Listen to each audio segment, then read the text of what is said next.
What you want.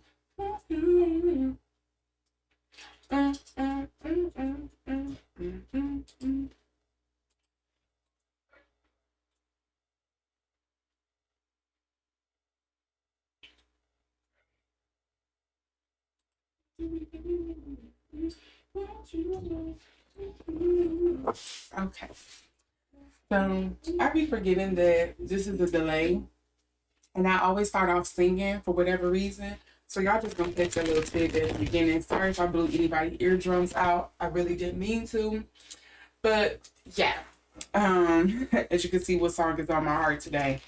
I wonder if it's got anything to do with this reading. Maybe, maybe not. We'll see. But hello, everyone. Welcome back. Seriously, thank you for coming back and watching my videos. I don't know what that accent is that's coming up. I've been doing that lately. But thank you all for coming back and watching my videos. Thanks for liking, for subscribing, for sharing, and making sure to always tune in. If you are new here, well, hello, how are you? Come on into this space. Obviously, if you are new here, you are very much interested in Yarvin and his ideologies and what his energy is, because as you see the thumbnail and you see the title of today's video, you know we are going to be doing a reading on Yarvin and his ideologies and how they are currently shaping America.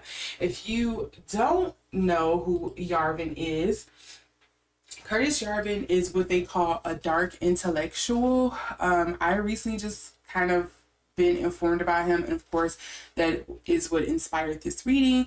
But apparently he is the, I want to say, like the artist behind why things like Project 2025 is happening, why there is an erosion in the American democracy. He is kind of like the ideology of the right wing, the right party, the Republican Party here in America, and shaping and trying to destroy some of the systems that we have in place, or the checks and balances that we have in place in America, in order to deconstruct it and reform it into making America into basically like a startup, from what I understand. I haven't read all of his work. These were like just little clips and videos I've watched, and people explaining kind of like his ideology and his thought process. I know he is also, I usually hear his name in collaboration with people like Teal, and I forget the guy's first name, but Teal and people like Elon Musk and what is the guy's name behind the Chat GPT? I usually often hear his name in connection with them, and of course with JD Vance, because JD Vance is a big supporter of Yarvin's ideas and Teal's ideas. And if you don't know who Teal is, I will probably have to do some more linking down in the description box below. But Teal is also somebody, I believe he is the founder of, oh my God, what is that? Palantir, the software that they're trying to roll out, to where they are trying to put all of America's information through this system, to where everything will be tracked and streamlined through basically a database. Your social security, what you last purchased, where were you living, if you did military service, like all of that, the healthcare, all of that would be streamlined through Palantir. And I think that's the reason why the person behind ChatGPT and all of them, Oracle, all of those are kind of like in the same bed together, essentially, allegedly. So yeah, I wanted to see what I'm going to get out of this reading. I'm not expecting much, so don't shoot the messenger, but I thought it would be a challenge, and I thought it would be interesting to see what I get out of this, because as far as I know, Yarvin isn't like a big public figure, at least to my knowledge. Again, that's to my knowledge. I'm just recently finding out about this guy, like I said, but I thought it would be an interesting read to see kind of like who are America's thought leaders, our leadership, you know, including Trump, what they are getting themselves into and where it's going to lead us. and if there's any success to it, because if you haven't been seeing a lot of the stories lately with the, you know, this weekend there's supposed to be a big No King's Day rally across America, the whole breakout riots in LA. I just think it's, you know, him and Elon Musk falling out. I just think it's pretty interesting to do a reading on it and see what comes of it. So without further ado, I'm going to stop yapping and we're going to get into this reading. This is essentially an energy reading because I want to see what I'm going to get first, or if I'm going to get anything, and then we're going to move on from there. Okay, so remember, as always, to exercise your power of discernment, because as I tell you often, think of me as a spiritual translator. Sometimes there are things that I'm going to mistranslate or may misconstrue because, you know, there's no one-on-one translation, and I'm trying to relate it to you as best as possible to where I'm not confusing you as I'm trying to explain it into a way that you understand. So always exercise your power of discernment. If something resonates, great. If it doesn't, leave it behind.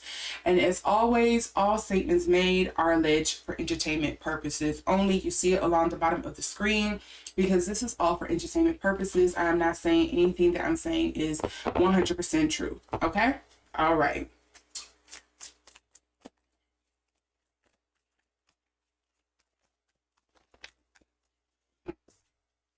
What do we get here? We have the Lovers in alignment. I just noticed something too. I have not put the display on here, so you all know what I'm talking about for this reading. So I want to make sure I do that.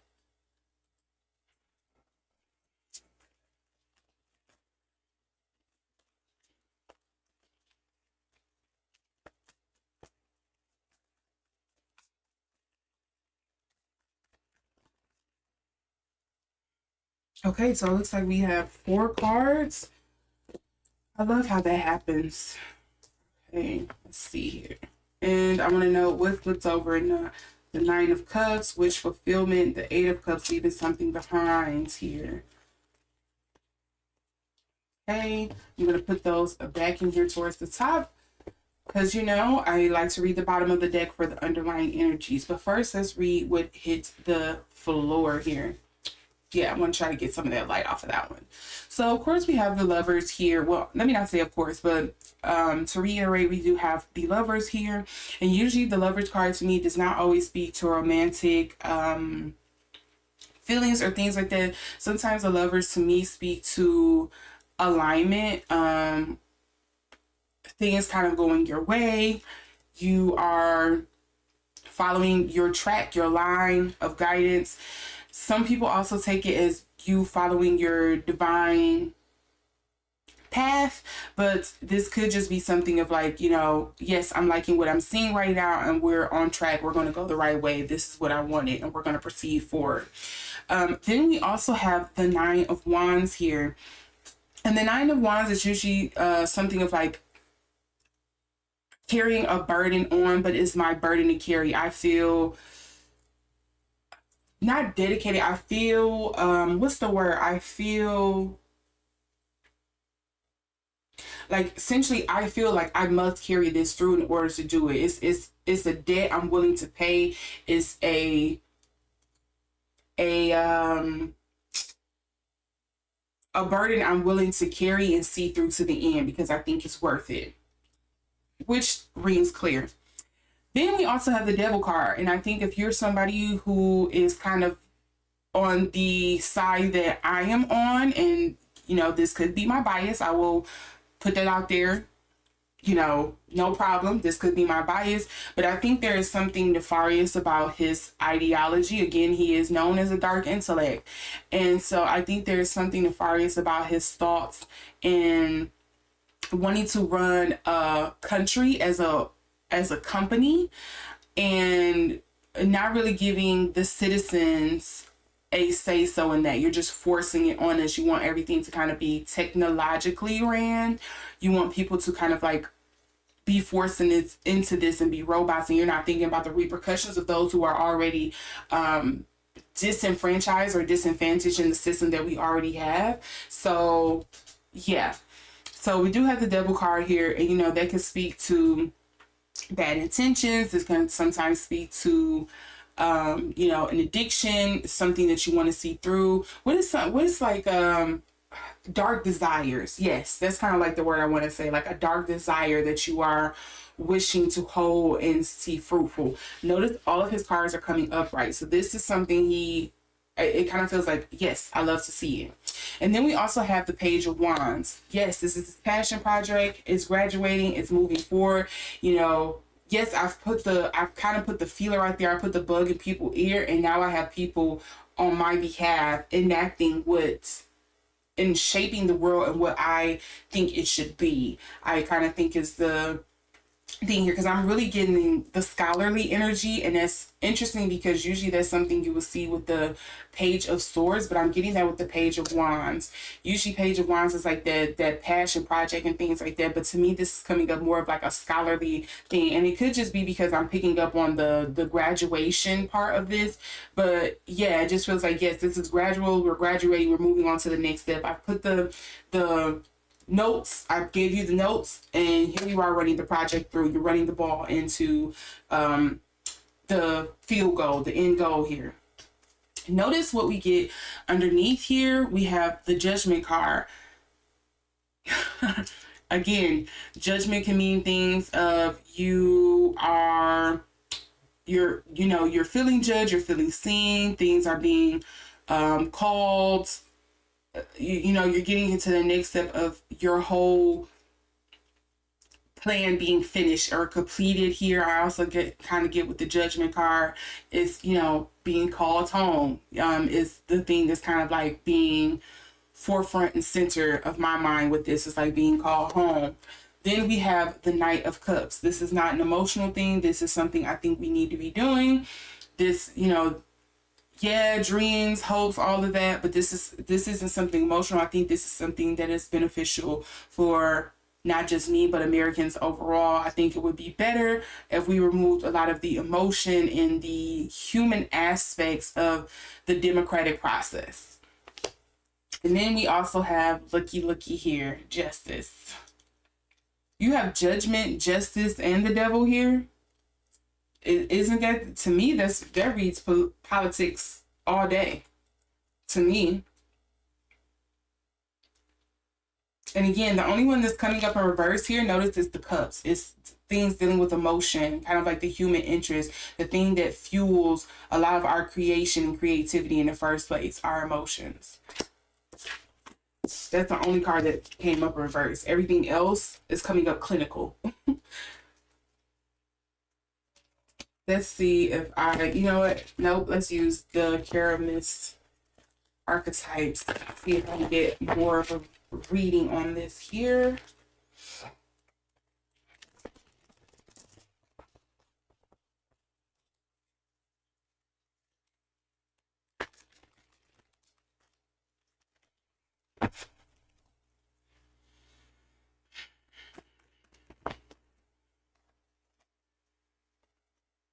Oh, I was thinking of the Lovers card when this networker fell out, and it says enhances unity through the sharing of information, engenders social awareness and empathy. I think that's a lie.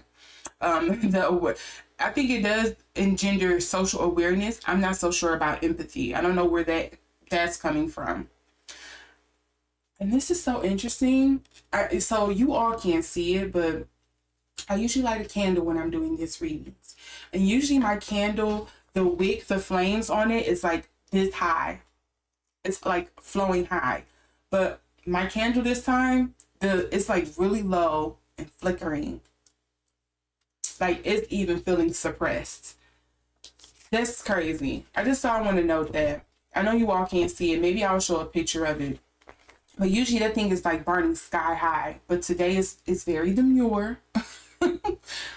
The shadow attribute says conveys information only for personal gain, spreads fear and falsehoods. And the reason why I am reading both of these is because the card came out like this. It didn't come out upright and it didn't come out reversed. It came out to the side. So usually sometimes to me that reads blocked energy, but I usually read both because it could be a contribution of both of those energies. So I am going to leave that here for the lovers. We do have the networker here.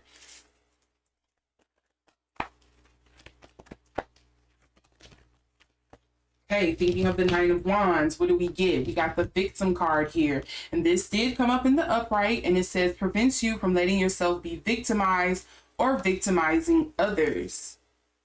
Does he feel like he's been a victim of the democratic process?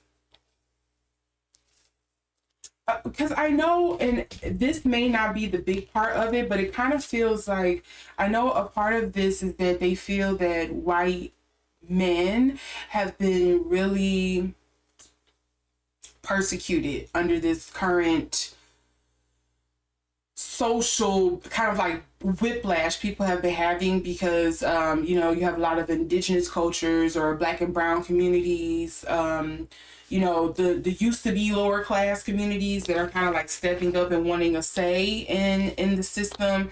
And so now, what do they say naturally? Usually when, how does it go? It's something like, sometimes equality to the oppressor feels like, sometimes equality to the oppressor can sometimes make them feel like they're being persecuted or something like that. I may be butchering it. I butcher sayings all the time. I'm sorry. But, you know, yeah. And I know that's kind of how some of them feel that white men have been targeted by the system lately, even though you really haven't seen any. I will say I really haven't seen anything where they're like being ridiculed and persecuted like that. But I'm not a white man, so.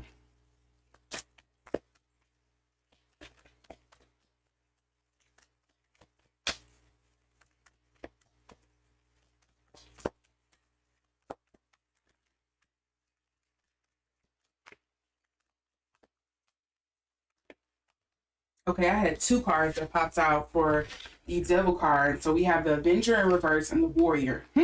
Interesting. The Warrior, the light attributes read strength, skill, discipline, and toughness of will. That sounds like him.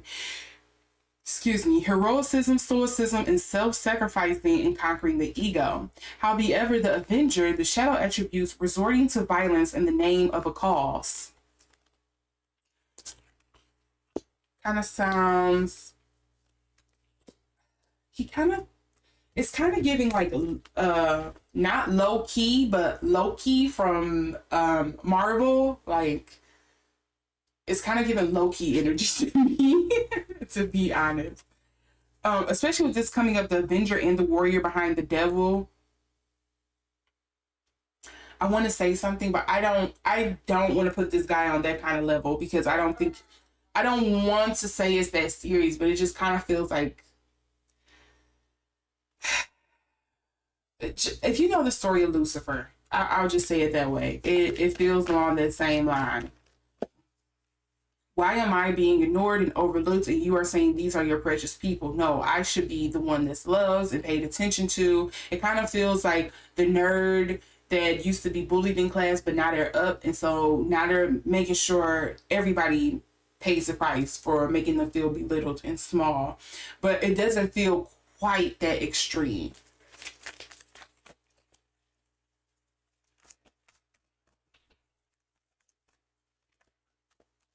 I'm interested. Why is this Page of Wands coming up here for this card?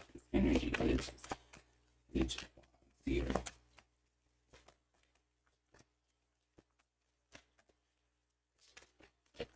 Okay. Let's see the card.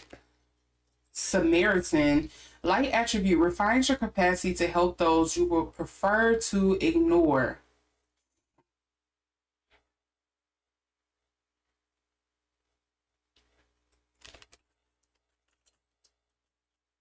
Refines your capacity to help those you would prefer to ignore. To me, it just kind of sounds like making alliances or peace with people you probably typically wouldn't. Kind of feels like business. Not sure what that is. Wait, before, even though I shuffled that, what's the underlying? We have advocate here. It did come up in reverse, embracing negative causes or committing to causes for personal gain. We also have athlete here for the light attributes, and it reads dedication to transcending physical limits. Uh-oh. What happened?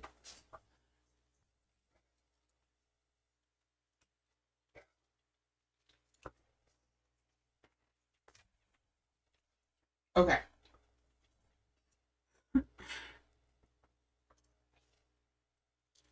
Okay. You all can see again. Sorry about that. The other one we have here is athlete, and it says light attributes, dedication to transcending physical limits, including handicaps, development of personal willpower, power, and strength of spirit. What handicaps is he experiencing? And then we also have funny. I was saying something feels like low-key energy, and then we get trickster, and low-key is known as being like a big trickster god. And so then we have transcending convention, stuffiness, and predictable behavior. And let's also note saboteur comes out underneath here as well. Highlights your fear of self-empowerment and the changes it will bring to your life.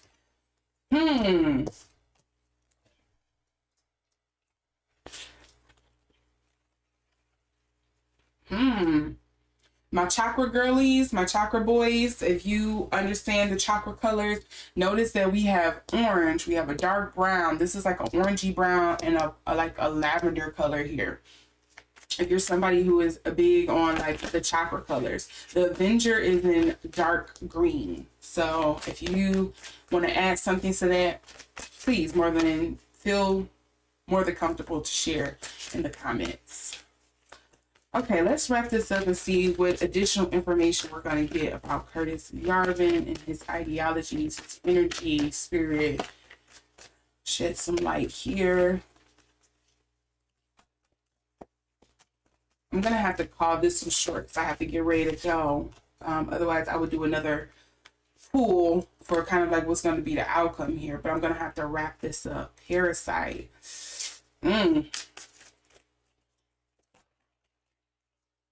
We have artificial heart, which is very fake and phony to me.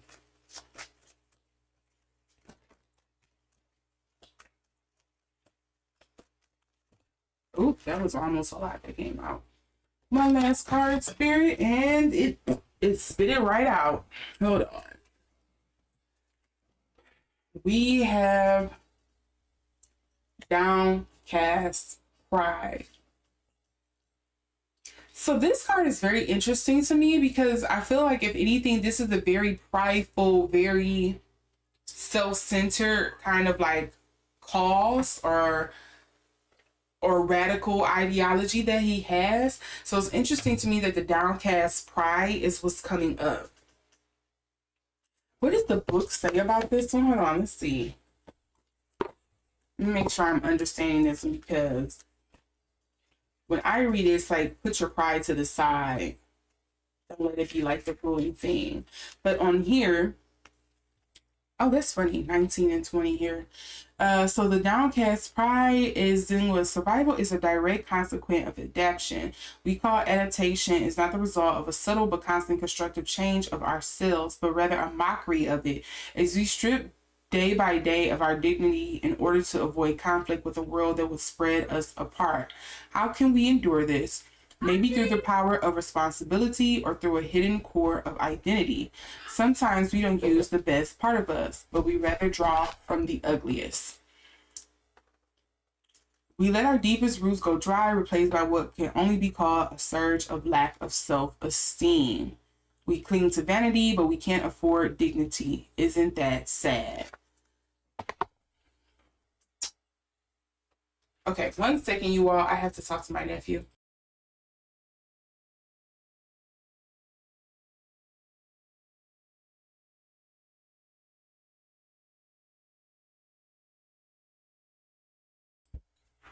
Okay.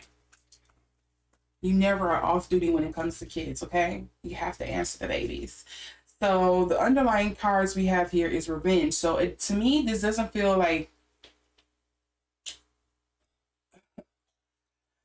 the revenge of the nerds. It doesn't feel like anything like that, or revenge on anybody, or a persecution of anyone. It just kind of feels like I am trying to, or maybe his feeling, his belief is that I am trying to rectify something. So I don't think it's coming from a vengeful space, at least according to these cards that I'm getting. It's just really like, this is what I think would be best. It's almost as if, what's the best way I can say it? Someone drunk too much from the, I feel like there's a folk tale about this in somebody's thing somewhere, where it's like, yeah, Icarus. Somebody has flown too close to the sun. Somebody has experienced or seen something that has enlightened them, and they've learned too much, and they're taking it and they're kind of manipulated it and turned it into something that it shouldn't have been. And now you're just flying too close to the sun, and so you're flying everybody to the sun with you. It almost reminds me of that. Is it called the allegory of the cave or something like that? Was it, I don't know, Socrates or Plato? I'm confusing it. But you know, it's this story one of them Greek Roman writers did, where it's kind of like the allegory of the cave is that, you know, the man stepped out of the cave, and because the cave was all that they knew and they started to be enlightened, you know, everybody else inside the cave kind of seemed scared to step outside, didn't know what it would be, was persecuting those who stepped out of the cave, etc., etc. Like, that's the comparison that I'm kind of getting in my head. Now my candle is starting to get higher. I thought I was going to stay low and muted throughout this whole reading, but now it's kind of like, to me, it feels like, yeah, you're kind of getting on the ball here with this. But yeah, it just seems like somebody has gotten a hold of some kind of information, some intellect, and they kind of twisted it in a sense, which can often sometimes happen to, again, intellects. This is why he is known as a dark intellect. And you got, is this me? So I wonder, is there something here that he doesn't quite maybe enjoy is the word with this ideology that he's pushing through, or the way that it's going through, or he knows there is going to be some pushback, there is going to be some people that are going to be hurt by this, but it's also kind of like it needs to happen. I wish there was an anime character I could kind of compare this to. I feel like it might be one out there. I don't know why I want to say Light, and I don't know if he's from what is that, Death Note or whatever, but I didn't watch that. But it's kind of giving anime villain sort of thing, like Orochimaru kind of thing. Like, this has to happen. I don't know how else to say it to you all.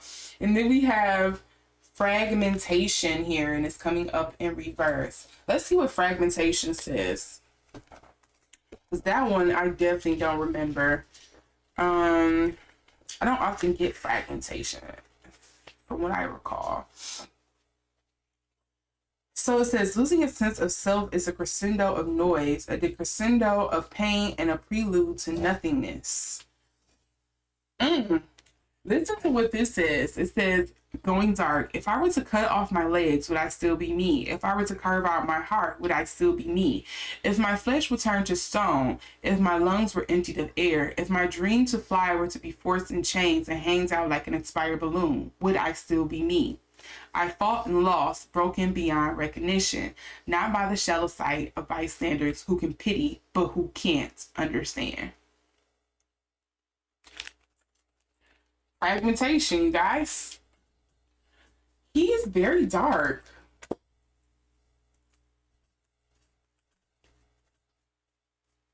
He is very dark. Why so serious? Why so dark, Yarvin? Jesus.